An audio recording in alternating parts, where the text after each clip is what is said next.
నిన్న ప్రశాంత్ కిషోర్ ఆంధ్రప్రదేశ్లో ఏ ప్రభుత్వం వస్తుందని చెప్పి జ్యోతిష్కని చెప్పాడు. ప్రశాంత్ కిషోర్కి ప్రస్తుతం ఏ రాష్ట్రంలోనూ కూడా ఎవరు కూడా అతన్ని ఏ రాజకీయ పార్టీ వ్యూహకర్తగా పెట్టుకోలే. అతనికి ఉన్నటువంటి ఐప్యాక్లోంచి కూడా అతన్ని తరిమేశారు.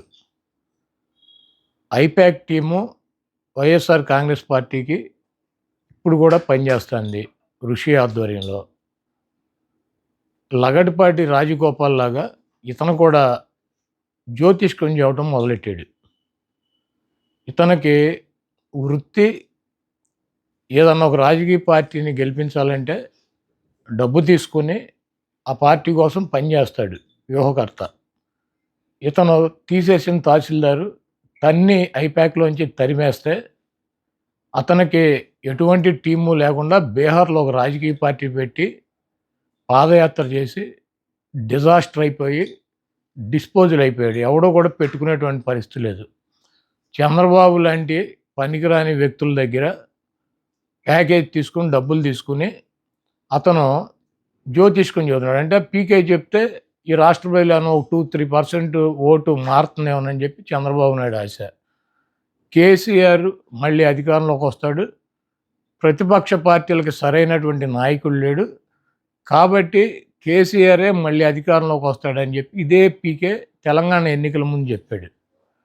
రాజస్థాన్లో కాంగ్రెస్ పార్టీ డంపింగ్ మెజార్టీతో వస్తుంది, అక్కడ బీజేపీ ఎట్టి పరిస్థితిలో రాదని చెప్పి జాతకం చెప్పాడు.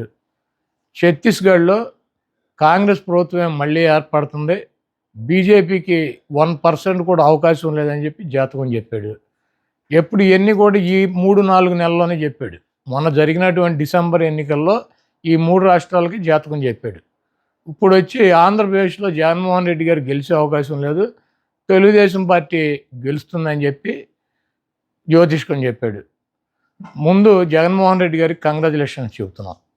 ఎందుకంటే ఇటువంటి పనికిరాని తీసేసిన తహసీల్దారులు లగడపాటి రాజగోపాల్ గారు, ఈ పీకే, ఇటువంటి వాళ్ళు డబ్బులు తీసుకుని సర్వేలు చేయకుండా ఎక్కడా కూడా పని చేయకుండా నోటికి వచ్చినట్టు పిచ్చివాగుడు వాగి ప్రజల్ని ఏమన్నా 2%, 1% నోటలుగా ఆలోచించేవాడు ఓటు ఏమన్నా చంద్రబాబుకి వేయించాలని చెప్పి విశ్వ ప్రయత్నాలు చేస్తున్నారు. ఇటువంటి పనికిరానటువంటి వ్యక్తులు చెప్పేటువంటి మాటలను ఈ రాష్ట్ర ప్రజలు పట్టించుకోరు. జగన్మోహన్ రెడ్డి గారి ప్రభంజనాన్ని ఆపగలిగినటువంటి శక్తి కానీ సామర్థ్యం కానీ ఈ పీకేలకి చంద్రబాబు నాయుడుకి ఇటువంటి వేస్ట్ ఫెలోస్కి లేదు.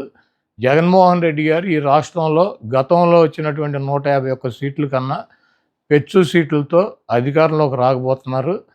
అటువంటి జగన్మోహన్ రెడ్డి గారి మీద ఎవరి దగ్గర డబ్బులు తీసుకొని ఇటువంటి చిల్లర వాగుడు వాగే అటువంటి పీకే లాంటి వెధవల గురించి పెద్ద పట్టించుకోవాల్సిన అవసరం లేదని చెప్పి చెప్తున్నాను.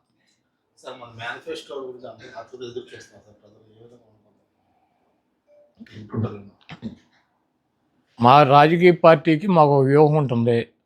సిద్ధం అని చెప్పి సభలు పెట్టి ఈ రాష్ట్రంలో ఉన్నటువంటి 175 నియోజకవర్గాల్లో ఉన్నటువంటి కార్యకర్తలను కానీ వైఎస్ఆర్ సానుభూతి పరులను కానీ మా పార్టీ అధికారంలోకి రావాలని చెప్పి నిరంతరం పనిచేసేటువంటి నాయకుల్ని, కార్యకర్తలని, సానుభూతి పరులని ఒక చోటకి చేర్చి జగన్మోహన్ రెడ్డి గారు ఎన్నికలకి సిద్ధం అని చెప్పి సిద్ధం సభలు నిర్వహిస్తున్నారు.